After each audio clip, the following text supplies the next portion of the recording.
Imana kuri mwe mwese mudahwema kudukurikira ku mbuga nkoranyambaga zacu ziba zigiye zitandukanye. Uyu munsi turi tariki 15 Mata umwaka w'ibihumbi 2026, tukaba turi ku munsi w'105 mu minsi 365 igize umwaka. Byumvikane ko hasigaye iminsi barirwa kuri 260 umwaka ukagana ku musozo. Ndabasuhuje, nge banyita MC Eric, nkambazaniye bimwe mu byiriwe bivugwa ku mbuga nkoranyambaga ziba zigiye zitandukanye. Ku buhanga bw'ibyuma tukaba turi kumwe na Eri Iradi. Uyu munsi munyemerere twinjirire ku kinyamakuru Imvaho Nshya, aho ku gicamunsi cyo kuri uyu wa gatatu Perezida wa Repubulika y'u Rwanda Paul Kagame yageze i Brazzaville muri Repubulika ya Kongo, aho yitabiriye umuhango wo kurahira kwa Perezida Denis Sassou Nguesso uherutse kongera gutorerwa muri manda ya gatanu. Akimara kugera ku kibuga cy'indege, Perezida Paul Kagame yakiriwe na Minisitiri w'Intebe wa Kongo, bigaragaza umubano mwiza wa diplomasi uri hagati y'ibihugu byombi.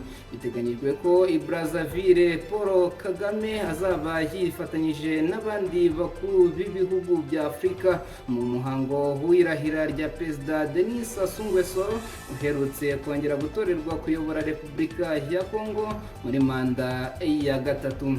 Tukiri ku kinyamakuru Imvaho Nshya kandi turabona ko Perezida Paul Kagame yatorewe kuba umuyobozi mukuru wa kaminuza nkuru ya gisirikare. Kaminuza nshya ya gisirikare y'u Rwanda yamaze kwemeza ko Perezida wa Repubulika y'u Rwanda Paul Kagame hari buzaba umuyobozi w'ikirenga wayo. Iyi kaminuza nshya yashyizweho n'itegeko ryatowe mu 2026 ryatangajwe mu igazeti ya leta ku wa 10 Mata. Ihuriza hamwe amashuri n'ibigo bitandukanye bya gisirikare n'umutekano. Iyi kaminuza yitezweho guhindura uburyo u Rwanda rwitegura guhangana n'ibibazo by'umutekano bigenda bihindagurika. Izibanda cyane ku kongera imbaraga imyitozo n'amahugurwa, ubushakashatsi ndetse no guteza imbere ubutwererane mpuzamahanga mu burezi bwa gisirikare. Ni ishuri rizaba rifite inshingano zo guhugura abasirikare, abakozi b'inzego z'umutekano, abayobozi bakuru mu nzego za leta n'abafatanyabikorwa mpuzamahanga. Munyemerere tunyarukire ku kinyamakuru IGIHE, aho uturere twa Bugesera na Rusizi twashyizwe mu kato ko gucuruza ingurube. Ikigo cy'igihugu gishinzwe guteza imbere ubuhinzi n'ubworozi RAB cyashyize mu kato uturere twa Bugesera na Rusizi mu bijyanye n'ubucuruzi bw'ingurube zijya mu bindi bice kubera indwara ya muryamo yagaragaye muri utwo turere. Ingendo z'amatungo zabaye zihagaritswe kugira ngo ibanze irwanywe. Ni icyemezo cyatangajwe ku wa 10 Mata 2026 nyuma y'uko iyi ndwara ya muryamo yari imaze kwica ingurube 61 zirimo 7 zo mu karere ka Bugesera ndetse na 54 zo mu karere ka Rusizi. Tukiri kuri iki kinyamakuru kandi turasimbukira mu karere ka Rwamagana, aho umusore na se batawe muri yombi bakekwaho kwica umuntu. Umusore w'imyaka 24 hamwe na se umubyara wo mu karere ka Rwamagana mu murenge wa Fumbwe batawe muri yombi n'inzego z'umutekano bakekwaho kwica umugabo w'imyaka 50. Ibi byabereye mu kagari ka Nyamirama mu mudugudu wa Bigarama mu murenge wa Fumbwe mu ijoro ryo ku wa 13 rishyira ku wa 14 Mata umwaka w'ibihumbi 2026. Umunyamabanga nshingwabikorwa w'umurenge wa Fumbwe Muhigirwa David yatangarije ikinyamakuru IGIHE dukesha iyi nkuru ko byose byaturutse ku mukobwa uri kumwe n'uwo musore mu masaha y'ijoro, nyakwigendera akaba yari se wabo w'uwo mukobwa. Ati yabonye bari kumwe aza kwirukana uwo mukobwa ngo atahe, uwo musore yanze kumurekura atongana na nyakwigendera. Nyuma basa naho barwanye, wa musore wari ufite icupa yararizamuye kuko yari yanarizanyemo inzoga, hari kumukubita ku mutsi w'ijosi arawupfumura. Mu gihe bakirwana, se w'umuhungu nawe yaraje akubita inkoni nyakwigendera birangira apfuye.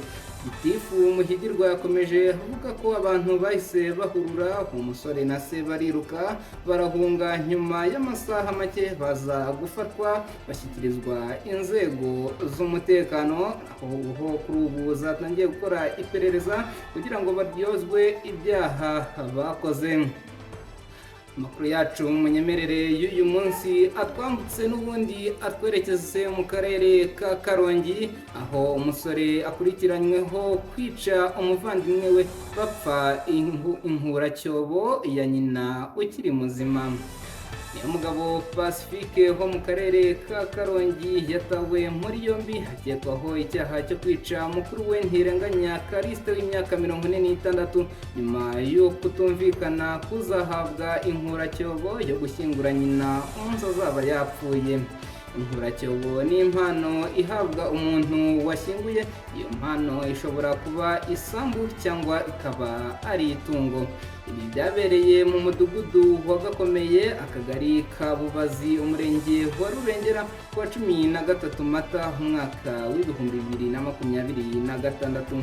Saa 9 z'amanywa nibwo hamenyekanye amakuru ko Ntirenganya Kariste yitabye Imana, akaba yaraguye ku kigo nderabuzima cya Bubazi atarinjizwa mu mbangukiragutabara y'ibitaro bya Kibuye yarije kumutwara. Mu gukurikirana aya makuru byaje kumenyekana ko urupfu rwe rwaturutse ku muhini yakubiswe mu mutwe.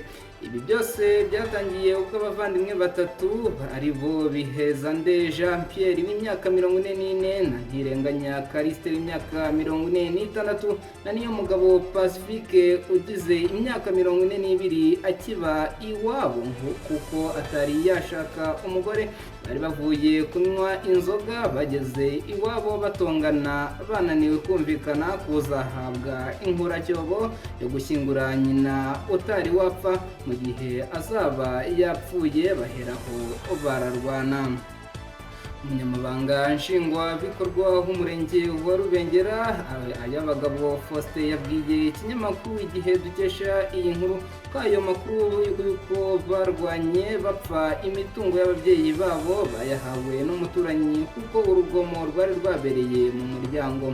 Ati Niyomugabo Pacifique afungiye kuri sitasiyo ya Bwishyura akekwaho kwica mukuru we mu gihe Bihezande we agishakishwa kuko yahise atoroka. Amakuru yacu y'uyu munsi tariki ya 15 Mata 2026. Nshuti bakunzi mudahwema kudukurikira, munyemerere atwambutse atwerekeze ku nkuru twabagejejeho ku munsi w'ejo y'uko Eric Semuhungu ari mu maboko ya RIB. Gukoresha undi imibonano mpuzabitsina ku gahato biri mu byaha bitatu Eric Semuhungu akurikiranyweho. Dosiye ya Eric Semuhungu uherutse gutabwa muri yombi yagejejwe mu Bushinjacyaha ku wa 14 Mata 2026, aho akurikiranyweho ibyaha bitatu birimo icyo gukoresha undi imibonano mpuzabitsina ku gahato. Umuvugizi w'urwego rw'igihugu rw'ubugenzacyaha RIB Dr. Murangira Bitsiyeri yabwiye ikinyamakuru IGIHE dukesha iyi nkuru ko ubu Eric Semuhungu yarezwe n'ab'igitsina gabo barenze umwe. Ati barenze umwe, iperereza riracyakomeje, urutonde rushobora kwiyongera. Kugeza ubu abareze n'ab'igitsina gabo gusa. Semuhungu watawe muri yombi tariki ya 9 Mata 2026 akurikiranyweho ibyaha bitatu birimo icyo gukoresha undi imibonano mpuzabitsina ku gahato, gushyira ahagaragara amashusho yerekeranye n'imikoreshereze y'ibitsina hakoreshejwe mudasobwa cyangwa urusobe rwa mudasobwa, ndetse n'icyo gusebanya. Dr. Murangira Bitsiyeri yahamije ko dosiye ya Semuhungu yamaze kugezwa mu Bushinjacyaha. Icyaha cyo gukoresha undi imibonano mpuzabitsina ku gahato giteganywa n'ingingo y'134 y'itegeko nimero 68 akanyerezo 2018 ryo kuwa 30 Kanama 2018 riteganya ibyaha n'ibihano muri rusange. uwahamijwe n'urukiko iki cyaha ahanishwa igifungo kitari munsi y'imyaka 10 ariko kitarenze imyaka 15 n'ihazabu itari munsi ya miliyoni 1 ariko itarenze miliyoni 2.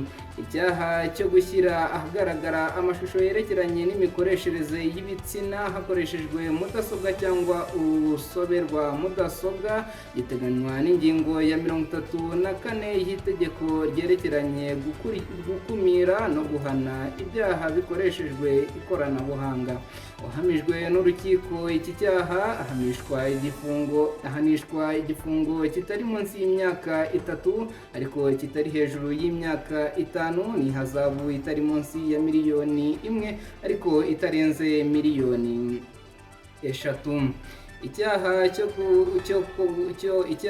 cyo gukangisha gusebanya giteganywa n'ingingo y'129 y'itegeko riteganya ibyaha n'ibihano muri rusange. Uhamijwe n'urukiko iki cyaha ahanishwa igifungo kitari munsi y'umwaka 1 ariko kitarenze imyaka 3 n'ihazabu itari munsi y'ibihumbi 100 ariko itarenze ibihumbi 300.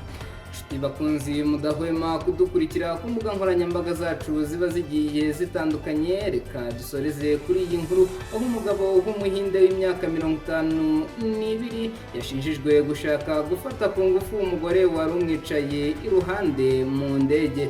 Rwari urugendo rwavaga muri Singapore rwerekeza muri Australia.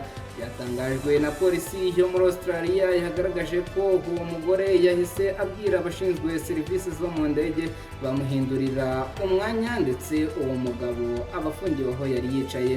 Kanizere ko ibintu ari umutekano mu gifu no mu bwonko kuri mwebwe mwese mudahwema kudukurikira ku mbuga nkoranyambaga zacu ziba zigiye zitandukanye. Mukomeze kugira impagarike n'ubugingo, ntimugire umujinya kandi ntimurakare.